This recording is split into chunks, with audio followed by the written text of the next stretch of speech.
Welcome to listenN. I'm Brian Gahan, and this podcast focuses on the stories that are buried deep inside all conversations. Be it the kind of conversation you have with someone whose life experience is full of interesting POVs and insights, or the kind of conversation you have inside your own head around your own life experiences. Today, in episode 27, I'm talking with internationally known psychic medium, remote viewer, and spiritual teacher, Patricia Monna. Patricia takes us through her journey of discovering her gifts and how she now shares them with the world, whether through finding missing persons, guiding people in meditation, remote viewing the pyramids, or simply teaching us that the only difference between a skeptic and a believer is the experience. Hello, Patricia. Welcome to listenN. Hi, Brian. Thank you so much for having me. This is a total treat. No, it's a real pleasure to get the opportunity to talk to you. I love talking to people who I believe are on the cusp or on the fringe of things, meaning that they do something interesting, but they also do it or approach it in an interesting way. And those are the types of people I love to talk to because I always find them the most fascinating. Well, thank you so much for having me. I really appreciate it. So I stumbled upon you through the internet like we all do these days now. And as I mentioned, I'm always fascinated with people that are doing interesting things. And you're someone who definitely falls into that category as a psychic medium and a remote viewer and someone who does guided meditation and some of the healing modalities that you work with. But the thing that sort of went ding, ding, ding for me was your copper pyramid.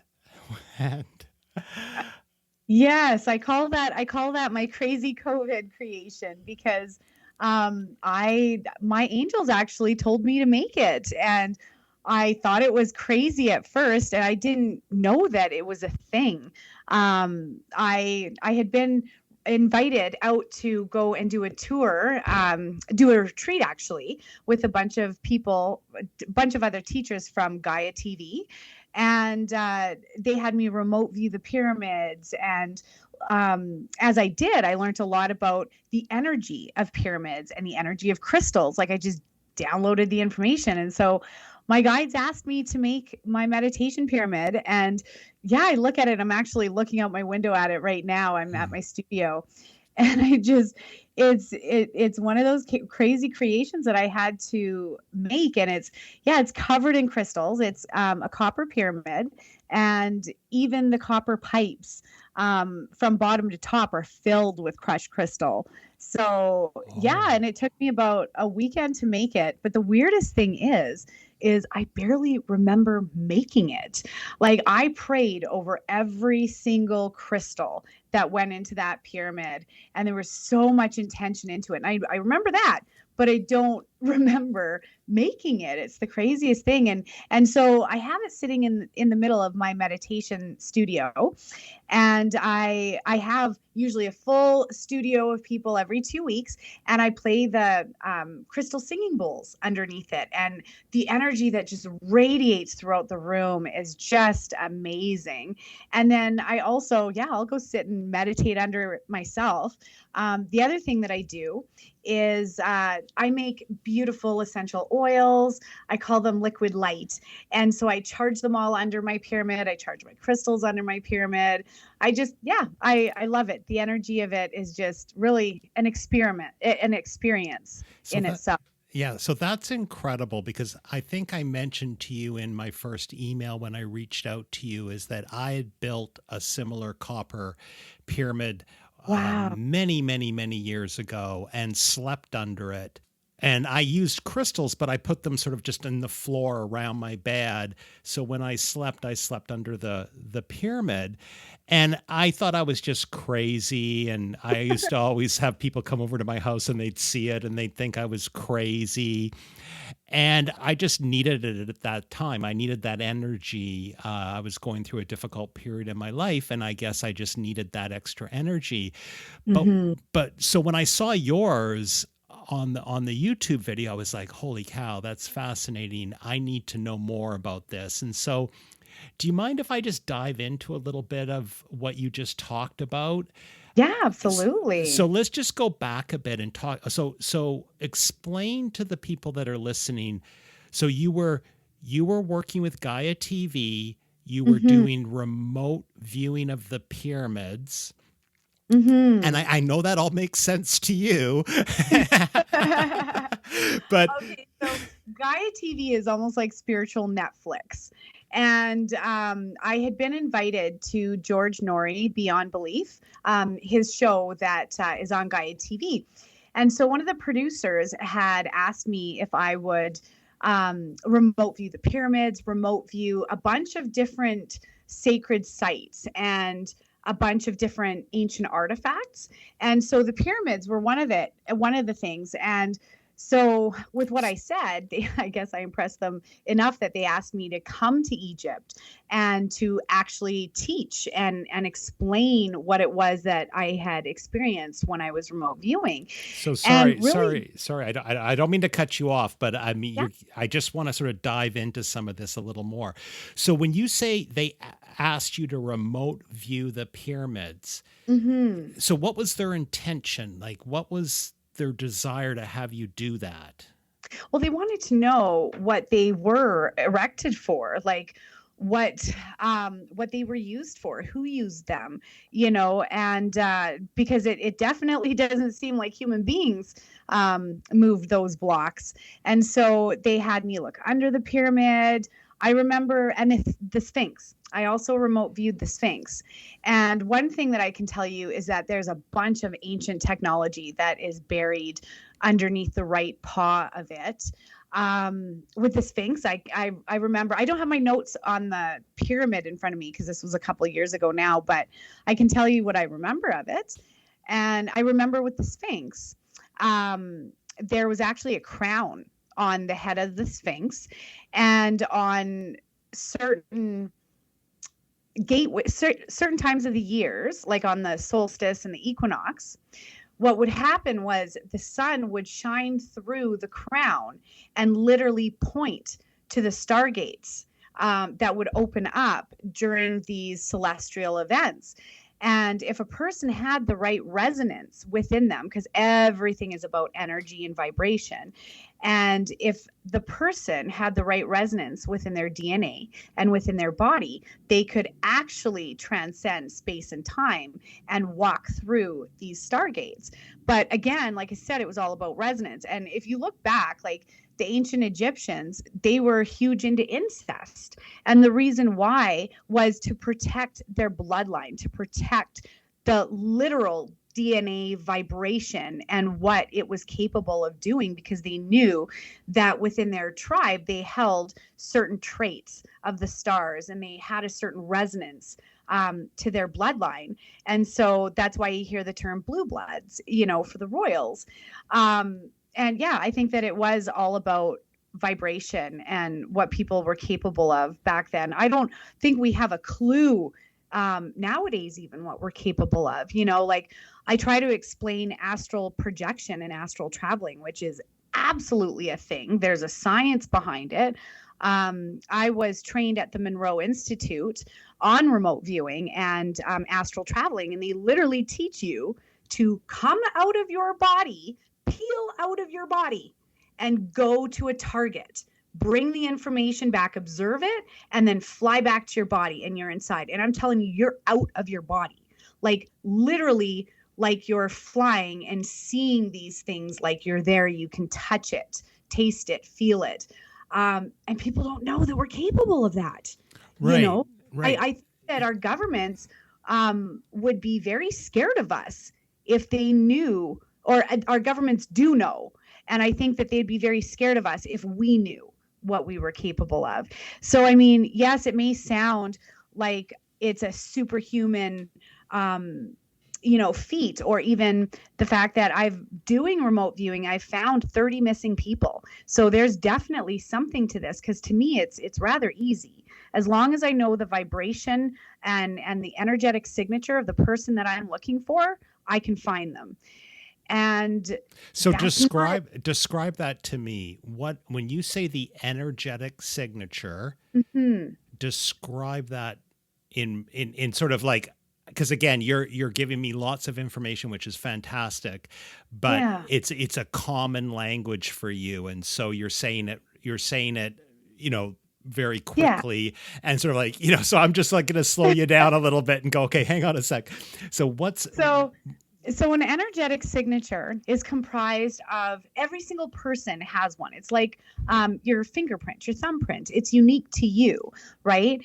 And so your energetic signature is comprised of everything that makes up you, meaning your DNA, your RNA, your likes, your dislikes, your experiences. All of that shapes you, right? If you think of, if we're constantly stressed out, that's a different energy that's going to be in the field of a person's body that surrounds them, right? So, versus someone who's very peaceful, that actually changes the energetic field around a person. So, if I'm looking for someone who's stressed out all the time, I'm looking for a different energetic signature. So, it's the same thing with, if you're a male or a female, that's part of your energetic signature. So everything that you experience, all of your thoughts, your likes, your dislikes, all of that is what makes you you. And that whole bundle of energy is your energetic signature. And it's unique to you because every single one of us view life differently. So our body responds to what our mind is perceiving, right? Because what the mind perceives, the body receives. That's why we can think our way into a good mood, a bad mood. Our thoughts actually control our physiology more than we realize it does. So that also will change an energetic signature. The vibration of grief or panic is also part of a person's energetic signature. So if we'll say someone goes missing and they're and I don't know what the circumstances are, I'm looking, okay, were they sad? Were they depressed? Because that will be in their matrix, their energetic signature. If it is fear and panic, I know that, oh, is this foul play that I'm looking at? Because all of those emotions get trapped within our field. It's part of our experience on this earth. So, what I'm tracking is all of that, the experience of the person, the DNA of the person. It has a resonance. All of that right? is So part of the signature of the right. person. So, but if it's somebody that you haven't met, you've Mm-hmm. never met. So how do you start? In other words, like, because I get it that you're uncovering that there's maybe stress and anxiety, or there was foul play, or there was depression and sadness. Yeah. But when you start, like if I was to say to you right now, you're going to come find me, right? Mm-hmm. And how do you start to focus in on the energetic signature of an individual that you know nothing about? So, well, there's many different ways to be able to obtain information. So, for me, if I'm looking for a missing person, all I need is a picture of that person. And it's great if I know their last known whereabouts, because then I can track them from there.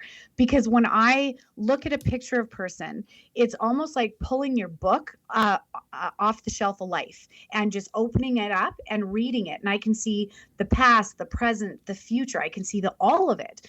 But in that when we transcend space and time, there really is no such thing as time on the other side. So to me, if I'm doing a reading for a person, I will sometimes see the past, then the future, then the present, then all bits and pieces of it. And from there, I can feel it, I can see it, and that person knows it within their life, right? So Mhm. that's how I'll conduct a reading. But if it's a missing person, I just need to see the picture of them. And it's like the same thing. It's like pulling their book off the shelf of life and just looking through it. I can look behind them, what led up to their disappearance, you know. And then afterwards, I can see, are they dead or alive? Because that has a vibration. I can feel it. My senses are so super heightened, I guess, that it literally goes through me. So if someone is in a state of fear, I will feel it go through me, and I will know, okay, now that I know that emotion is part of their experience, what is it that they're experiencing? And then the minute I start asking and going further into the story, it just opens up and I get immediate answers. And so in order to back up and say, okay, how do I start it? How do I start my day? Actually, I start my day in a state of prayer. And I usually put my hands up in the air and I just say, Lord, use me, use my words, speak through me to show these people what it is that they need to know in order to get their life back on track. Lord, use my hands to heal so that everything that I touch is blessed and lifted in your name. So I do a lot of prayer before I even start my day doing readings or doing a missing person case. And I notice that if I'm in a hurry and I forget to set that intention, it definitely doesn't come through as clearly as when I do say that prayer and ask for their help. Mm-hmm. And so, and I think that there's a lot of people that are very disconnected from their spirituality. And maybe that's why they don't know what they're capable of, because to me, it feels like it's he who works through me. That's who's doing the work. I'm just showing up. Right. Ready to do it, Right. So was there another path for you? I was a palliative oncology nurse for 13 years and I absolutely loved it. It's definitely a calling because palliative oncology is end stage cancer. Mm-hmm. I dealt with a lot of patients that took their last breaths in my arms.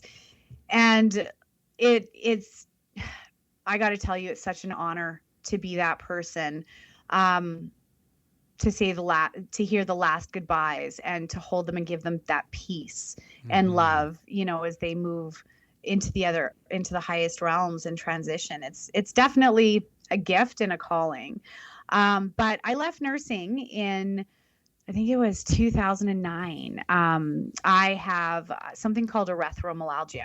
I have too much electricity in my body and my sodium channels don't close. So my nervous system is constantly registering everything, like hypersensitized. And, but I ended up getting really bad neuropathy in my legs. And so I left nursing because I couldn't be on my feet. And, it's just amazing what God has a plan, when God has a plan for you, because I basically spent 2 years in bed crying my eyes out, trying to deal with chronic pain. And that's when my gift really became apparent. I saw it in my nursing because I could look at a patient and know exactly what was wrong with them, where their cancer was, what stage it was at, if there was other conditions. Like I just felt it, but I thought that that was a nursing thing. I thought all nurses could do that. Right. I didn't realize that I didn't necessarily realize or call it psychic. Like I said, I thought everybody could do it. And that's the weirdest thing, I guess, is that, I had no idea that my reality was any different than anyone else's. It's not like when someone died, I would see them walking through walls or, it wasn't like that. It was an inner knowing that just opened up and answered my questions anytime I asked. Mm-hmm. And it would show me, like literally my first missing person case, I was able to describe right down to the couch that the woman was laying on. She had faked her death. And within 4 hours of handing in my coordinates and my information, they found her. And so it becomes kind of surreal when you realize that what you think you're just imagining in your head is actually happening, Mm-hmm. Yeah, that's and then fascinating. You go deeper. Yeah, it makes you open up your abilities deeper.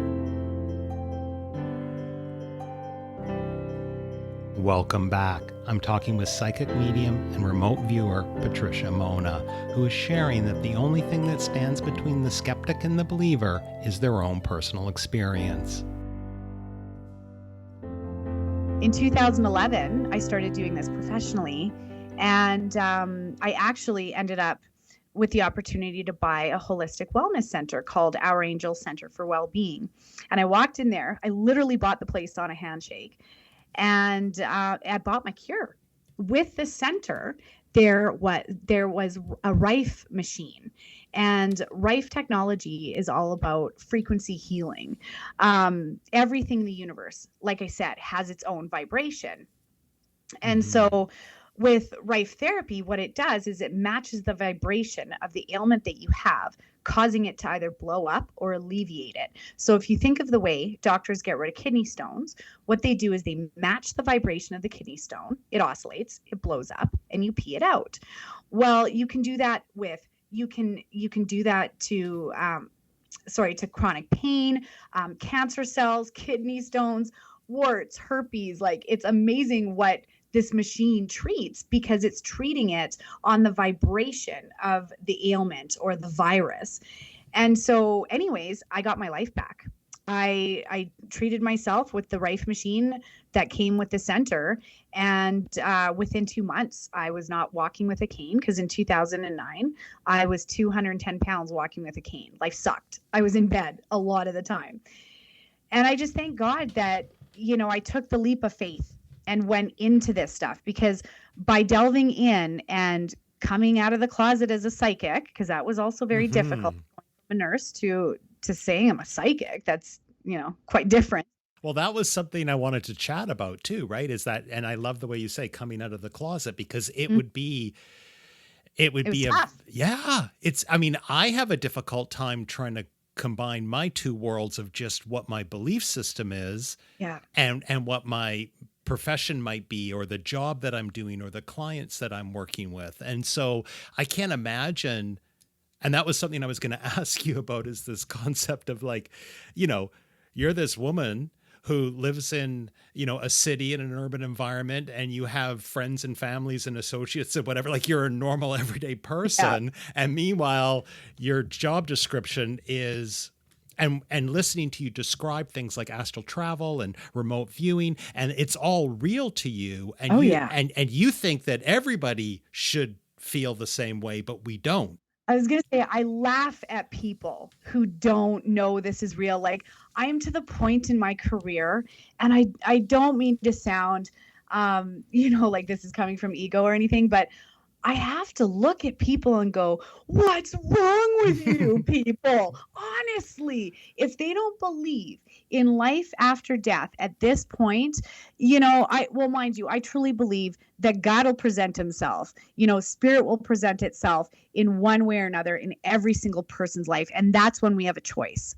What are we going to believe, right? And so for me, I've just collected so much proof, everything from voices on tape to disembodied, a ghost of a boy who was murdered here in Calgary. His father was at my retreat, and we always do this big spirit guide meditation on the Saturday night where I tell everyone, okay, call your loved ones in, call your guides in, and then let's get out our cameras and start taking pictures around the room, because that meditation's never let me down. We always see streaks and orbs and everything else.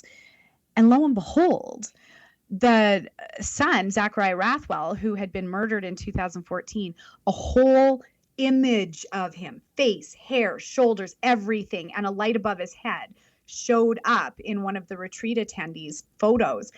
And it's like, you can't even make this stuff up. You know what Right. I mean? Another one that, still I think of to this day, I had a client a few years back where I was almost leaping out of my chair doing her reading. I said, "Oh my God, you're winning the lottery. You're winning the lottery." And she was a single mom at the time. So she's like, whatever.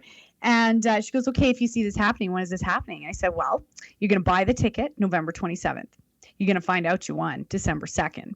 Sure enough, Brian, she won $7 million. Wow. Yeah, $7 million on the Daily Grand. So I think that we all have a book that's literally playing out. And there are certain things in our life that are going to happen no matter what. Doesn't matter where you are.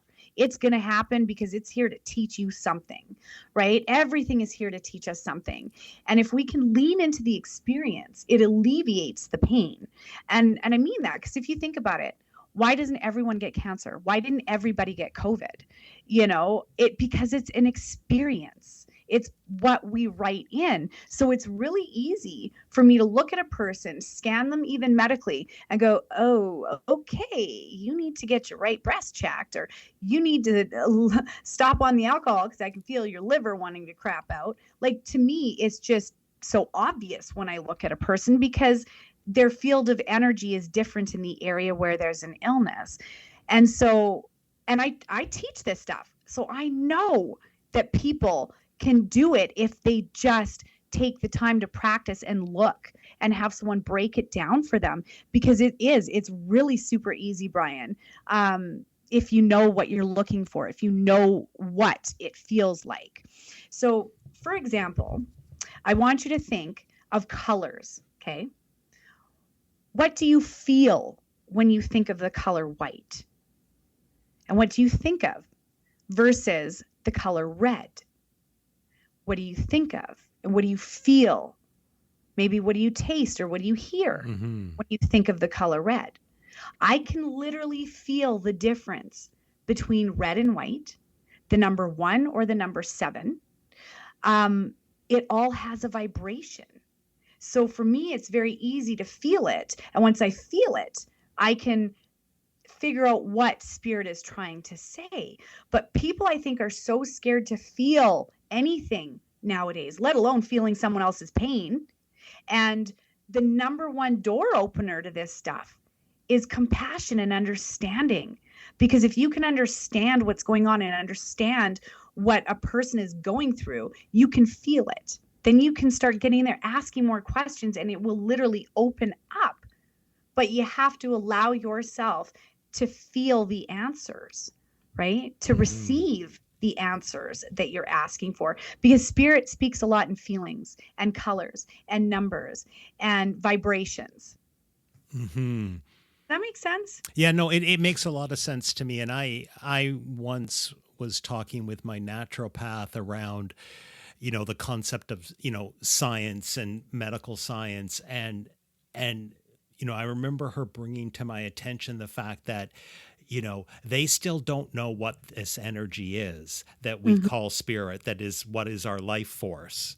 And so basically they don't understand the invisible, and everything that you're talking about is about the invisible, right? Correct. And yeah.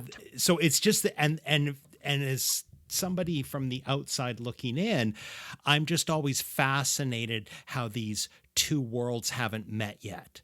But it's, and this brings me to sort of the point of that I said off the top about the type of people that I find fascinating, is that I'm interested in the people that are sort of bringing those two worlds together. Right. And so 20 years ago, 50 years ago, somebody talking like you're talking right now would be seen by society a lot differently than you're being seen by society right crazy. now. That's crazy. Yeah. And in all fairness, Brian, it was kind of hard to break that, because I remember working with the police at first, man, they were hardcore skeptics. And it was it was nerve-wracking working with them at first, because there were so many skeptics in there. And now they're the ones that call me. I've got so many recommendations. So I think people just need proof, of the invisible. They need to be able to see it for themselves. I came up with the saying, the only difference between a skeptic and a believer is the experience. Once you've had that hair-raising experience, no one can take that from you. No one can say it didn't happen. But you gotta be open to the experience. Right. And not a lot of people are. Not a lot of people are interested in understanding what makes themselves tick. Right, which is, I find that just fascinating. That we spend all of our time and energy breaking things apart and breaking them down and never looking at the whole. I totally agree. And it's mind, body, soul. It's an integration of all of it. And even when spirit speaks, it's mind, body, soul. It's feelings. It's the 5 senses. You have to use all of the 5 senses in combination in order to tap into the 6th, because it's all of it. And once you can attune your vibrations to that I don't know how else to explain it. It's kind of like a radio station. when you tune your vibration to that radio station, it's like you can hear everything. You can see anything. Doesn't matter where you are in the world, you can see it. Welcome back. I'm talking with psychic medium and remote viewer Patricia Monna, who shares how she first got involved in finding missing people internationally and then here at home in Canada. I want to just go back to the comment you made about working with the police, because I had that as a question for you. It's like, what's it like when they call you up, right? Is it kind of like, hey, Patricia, we need you to help us find somebody? Like, how do they even broach that conversation? They don't tell me much. They literally give me last known whereabouts and a picture, and I have to go from there. And I've worked on everything from cold cases that are 30 years old to ones that had just gone missing. A lot of the time I get stuck doing the cold cases though, because police will go into it, go do it themselves, in the first 48 hours. I do have a few police officers that do call me within that first 48, but a lot of them, I've worked on historical crimes across Canada. I've done tons in the States. They're really everywhere. And how I got involved with that, and was able to build up my credibility with them. So the very first missing person case that I did, that I was talking about, where I found her on the couch and was able to, exactly tell them what the house looked like, all of that. So I was going to a psychic development class, and this lady that was there, her cousin was an RCMP officer. And so her cousin had sent her a picture and said, hey, can you do a quick tune in? Let me know if you see anything on this missing lady. She just went missing. So she tuned in, couldn't see anything. So she says, hey, Patricia, can you take a look at this? Tell me what you see. So immediately I started seeing the information. I even saw the whole story of why she faked her own death. And so, like I said, within 4 hours of her giving her cousin that information, they found the woman. And so he called me to thank me. And I said, oh, that was so easy. Can I do it again? Can I do it again, please? That was really cool. And he says, nope. The RCMP do not use psychics. Sorry. The only reason why you even got a chance to do that was because I sent it to my cousin. And he goes, but there's a group of law enforcement called Find Me down out of Phoenix, Arizona. And he said they are one big group that do use psychics. And so he says, I'll pass your name on to Kelly Snyder, who's the founder of Find Me. And he says he'll give you a call if he's interested. So I waited, I think it was about 6 or 8 months before Kelly called me and interviewed me. And it was a big deal. Like, I'm talking background checks, everything, tests, where we got cold cases or cases that had already been solved. They knew the answers, we didn't, and that was the way they would test the psychics. And then they would just give us a picture. Where's this person? What happened to them? And they would test us that way. And so I made the team, and I volunteered with Find Me for, I think it was about 8 years. And then I started doing them up here in Canada. So what happened was, we had a Canadian case come through with Find Me. And Find Me, I forgot to mention this, Find Me is comprised of FBI, search, track, and rescue, DEA, linguistic specialists, handwriting specialists, body language experts, you name it, facial recognition software. Like, they've got everything. And then they use 115 tried, tested, and true psychics, background checks, you name it. And we all do it volunteer basis. I've never been paid a cent for a missing person case. As far as I'm concerned, if God gave me this crazy ability to be able to bring someone's loved ones home, I feel that it is my absolute duty to be able to do that. So I do it completely free of charge. And so anyways, we had a Canadian case come through, and I was able to find a missing woman up here. And so I started working up here based off of my recommendation from Find Me. And so, yeah, a lot of the cases that I do are up in Canada, but I do them all over. I can be sitting in my garage or in my bed doing it. I don't need to be, at the scene, and I don't need a piece of their clothing. I don't need to hold their, wedding ring or something. No, I just show me a picture. Show me a picture and tell me where they went missing from, because I can track them from there. I can do it without the last known whereabouts, but then I start to see everything. I start to see literally where they went shopping, who Right. they, were with the week before. I don't need to see all that stuff. I just need to see from where they went missing and then track them from there. And the funny thing is that police have trained sniffer dogs, and they will believe a sniffer dog over someone who is like, I can track and sniff them too, like it's energy. It's all energy. And so it's but it took a while to be able to build my name up with the RCMP and with the police up here. But Right. And so if I'm reading between the lines, the RCMP do use psychics. They just don't acknowledge they use psychics. Well, you know what? No, they do now, because I have written recommendations from the RCMP. So great. and that's hard to get. That's hard to get them to admit in writing that they used a psychic and that she was accurate. And I have that. What do they call it? They have a funny term for it. Their spidey senses.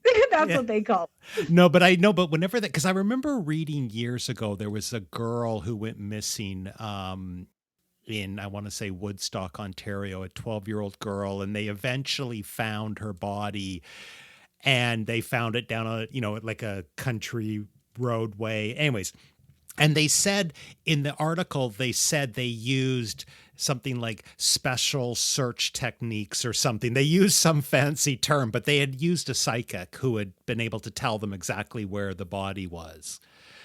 That is awesome. I think I was described in a case that I did in Lethbridge. I asked the officer, I'm like, well, did you say anything about how you guys found her or anything? And he said, oh God, how did he refer to it again? We used unconventional methods, right, to find the person. That's the closest thing that they've openly on TV publicly admitted. And he says, he goes, well, who do you think we were referring to? And I'm like, are you kidding me? But you know what? It's a thankless job, but I just think, if I've got this ability to bring someone's loved one home, like I've got 3 boys, and I would hate for something to ever go, with a loved one of them go missing or anything. And so I just think, I would like to think that someone would be there for me. Of course. If it ever happened to me. So it's my way of kind of paying it forward, I guess. Yeah. And we like to project onto animals superior abilities, right? So it's easy for us to go, well, a dog has better senses, and therefore a dog is able to track somebody, and we're fine with that. Yeah. And eventually, through the work people like yourself are doing, we might get to that point where we start to go, and again, it'll be some people have superior abilities and senses and whatever, and it'll be like the Avengers, right? It'll be like, but eventually it'll start to trickle down to, oh, humans can do this, and then all humans can do this. So that's the work you're also doing, right? Is you're planting the seeds for the shift in consciousness that says this is doable and we can do that. Just like you described astral traveling, which is now starting to become a little bit more of a mainstream conversation. Eventually it slowly evolves, or at least that's my belief system anyways, is that, Well, the government's known about this stuff since the 50s. They used, Russia used remote viewers in the Cold War. And I mean, the Stanford Institute, and the Monroe Institute, they were all used. Russell Targ and Pat Price and there's some famous remote viewers that were used by the CIA during the Cold War. And so it was a CIA operative, remote viewing was. So they do know what we're capable of. They know. It's just us that don't know.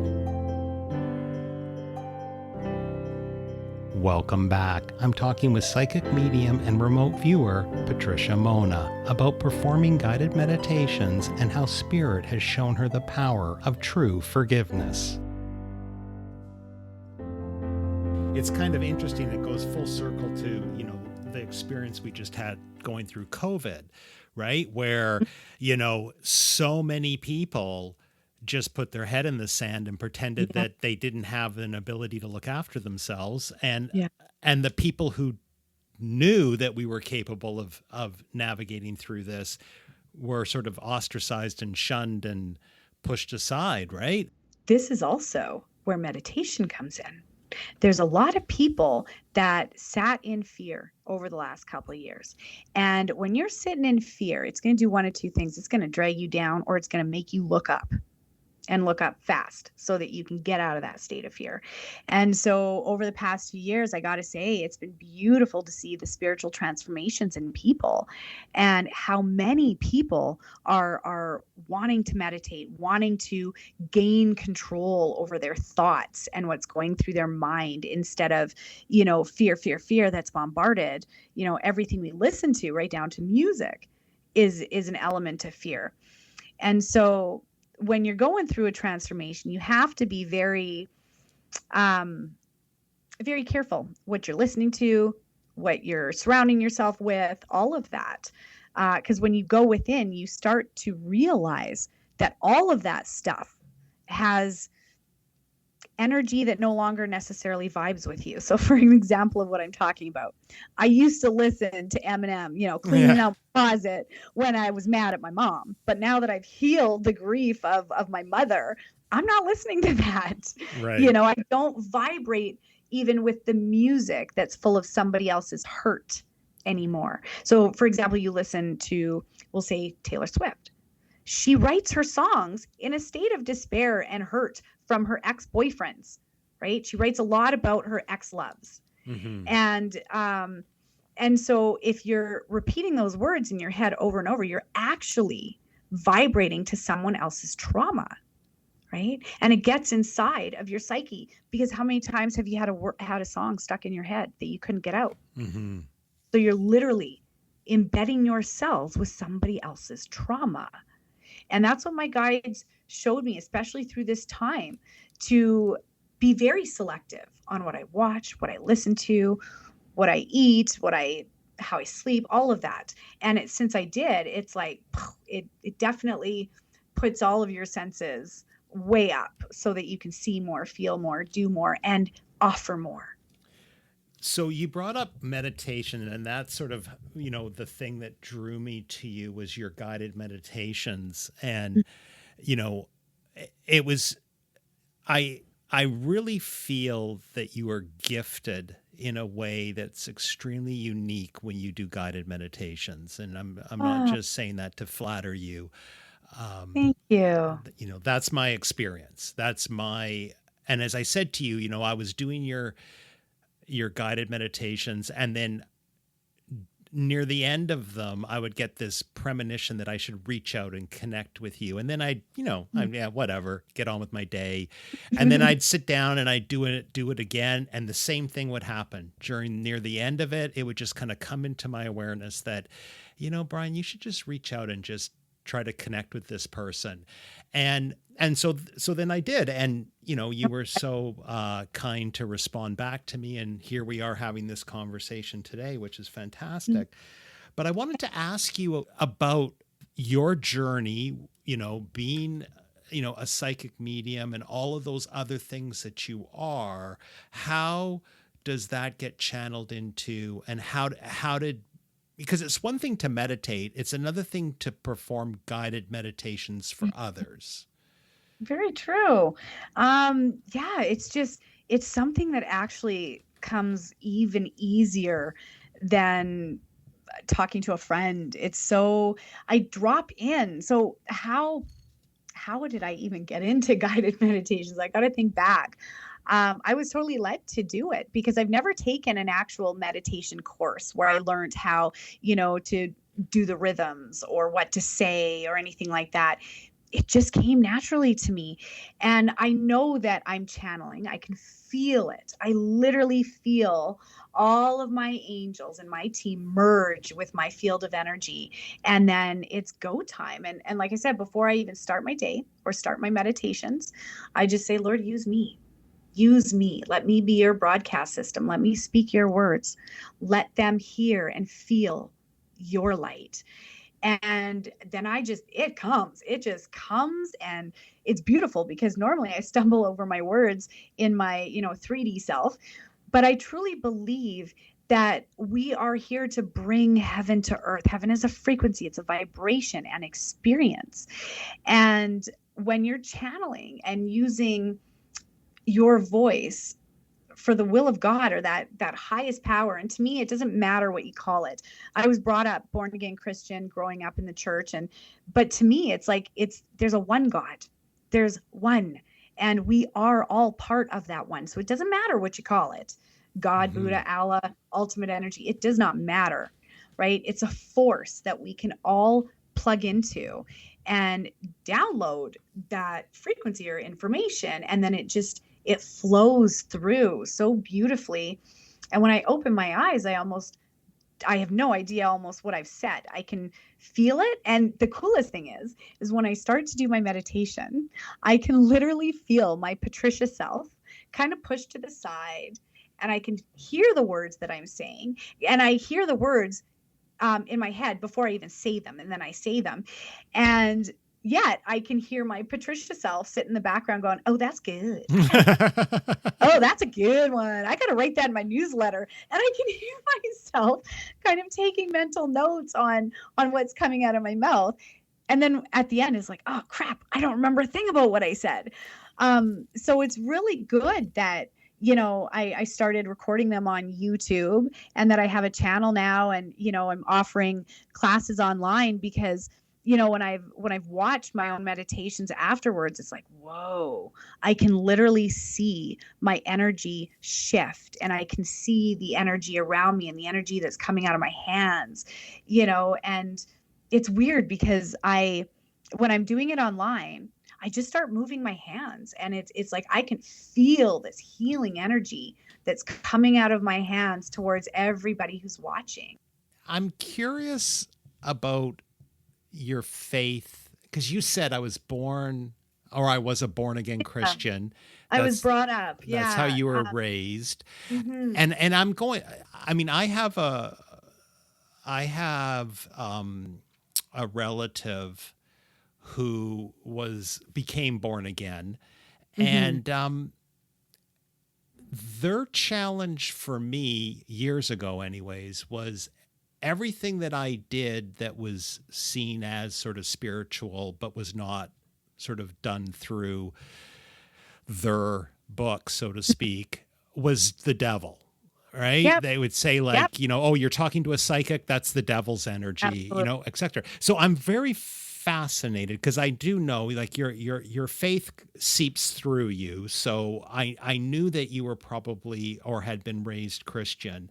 So I was Mhm. just curious, how do you balance that? I mean, I think I've heard you describe it Mhm. already today, but I'm just sort of curious on a more of a deeper level. Like, Yeah. how do you deal with telling, so your whether they're your friends or your family or other fellow Christians, that, Yeah. oh no, I believe there's multiple, like it's one energy, it's one vibration, it's consciousness, it's not necessarily, you know one or Well, the other kind of. the beautiful thing about being brought up going in the church, and like my parents were the type that had us on our knees at our bedtime saying our prayers. And my father he would read the Bible once a year, every year, once a year. And so I can quote scripture like the best of them. And it's beautiful, because I will take on the Christians, because in the Bible it talks about the gift of prophecy. So they're and when they're sitting there and they're in on their judge's throne and saying that's of the devil, that's their beliefs, that's theirs, and they're entitled to that. 100%. You believe whatever you want, because that's between you and God. And it's the same thing with me. It's my relationship with the Lord Jesus Christ that matters to me. It doesn't matter what anybody else thinks of my relationship with God. I don't care. I don't care. Church to me is sitting out meditating in the forest, because I see so much corruption in religion that I've pulled away from it, and I can Hmm. feel the voice of God within me.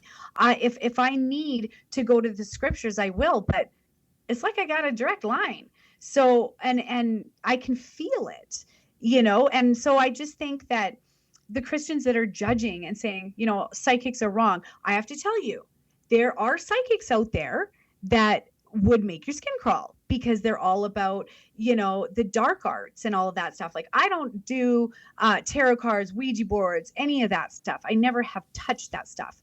But to each their own. For me, it just wasn't my thing. It wasn't my vibration. It wasn't my faith, right? So I would never judge somebody else's journey, because that's what spirituality is. It is a journey, and we should all have the right to choose our path and our faith without being judged.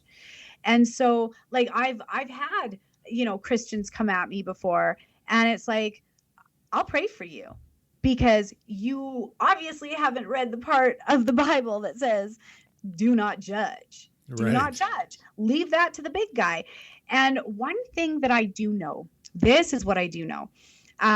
Spirit has shown me that, when we cross over, we hear from people who've had near-death experiences that say that there's a light at the end of the tunnel and they see their whole life flash before them. Hmm. Well, both of those things do happen.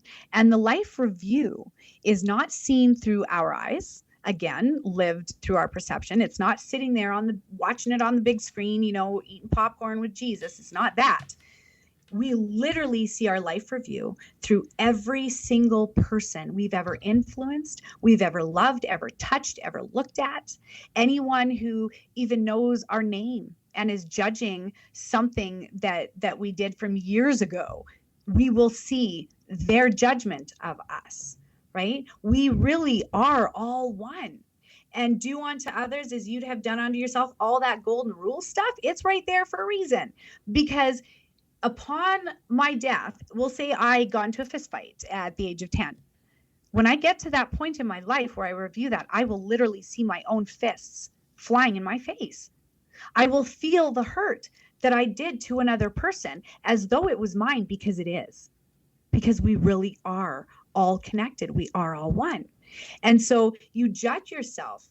You judge you through Hmm. feeling and seeing it through everybody else's eyes.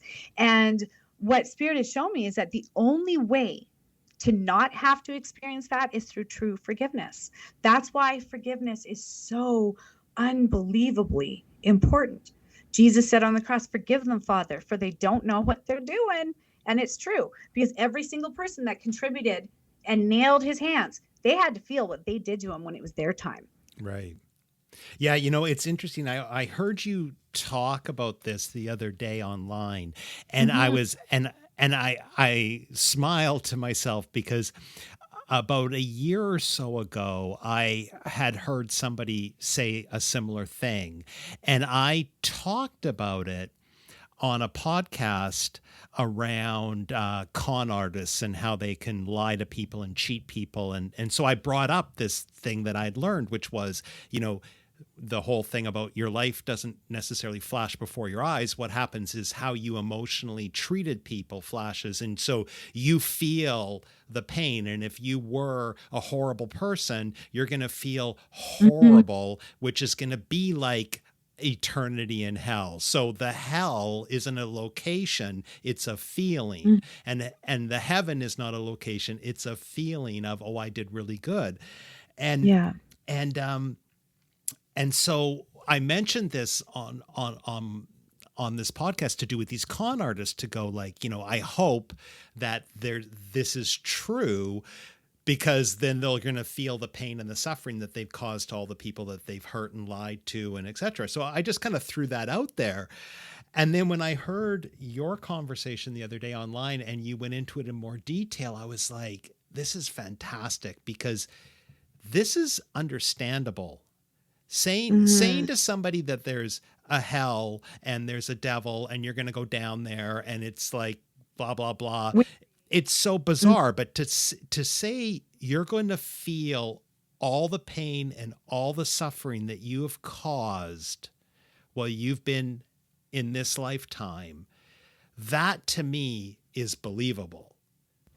Well, and it's going to feel like eternity, right? It look at Hitler and what he did. You just, for example, we'll take the number 10 million. He killed more than that, but we'll say 10 million. Every single person that he starved, tortured, tormented, killed, every single one, the whiplash, actually, even of the DNA, because in the Bible it says the sins of the father are passed down 7 generations. So do we feel even into that ripple effect? And is that part of our eternity if that's the hell that we created on earth? From what I understand, and what Spirit has shown me is that we are all here for a reason. It's to change the world. It's to illuminate, our own spirituality and help other people to understand theirs. It's for the betterment of humanity and the earth that we're living on. And right now we're in trouble because the consciousness of humanity is in trouble. And looping back to meditation, that's one of the reasons why I started doing meditations. Even at the beginning of the pandemic, for the first 2 months, I did a meditation every single day, just a free meditation on Facebook, to get everyone together, to not freak out, to not sit in that state of fear, to let that go, get into that state of peace. And then I changed it to monthly because every day was a little bit much. Yeah. But I still do. So even for anyone listening, my channel is Patricia Monna Intuitive Consulting. Come and join us. I do a monthly prayer and meditation for humanity, and it's strong. It ripples literally across the world. And the way I look at it is each and every one of us that tune in at that time, we're pillars of light. And when we connect our light in that astral etheric plane, we're literally blasting humanity and the world with healing. We need to be the difference. We need to be the proxy of change. It's when you align your energy with love, compassion, empathy, it just naturally flows through you. It's a frequency. I promise you it is. And that's how we bring heaven to earth. We have to be the difference and show people how it's done. Show humanity who they are. No, that's so true. And I mean, that's exactly what you're doing, which is fantastic because you are able to communicate, again, from my perspective, you're able to communicate spirituality in a way that feels like it's a new evolution, a new consciousness of how we can work together and heal each other. It's been really eye-opening getting to meet you. You've taught us a lot today, which I appreciate greatly. Well, thank you for having me, Brian. It's been wonderful to chat with you. Oh, you're welcome. Thank you. Before we go, I just wanted to give you Patricia's contact points. Her website is patriciamonna.com, and that's PatriciaMonna.com, and her YouTube channel is Patricia Monna Intuitive Consulting. Well, that's another episode of listenN. Thanks for being. Please subscribe, leave comments, or head on over to our website at listenNpod.com. That's listen with 2 N's, pod.com, where you'll find episode notes, links to anything that we talked about in this episode, and you can connect with us about being a guest on listenN.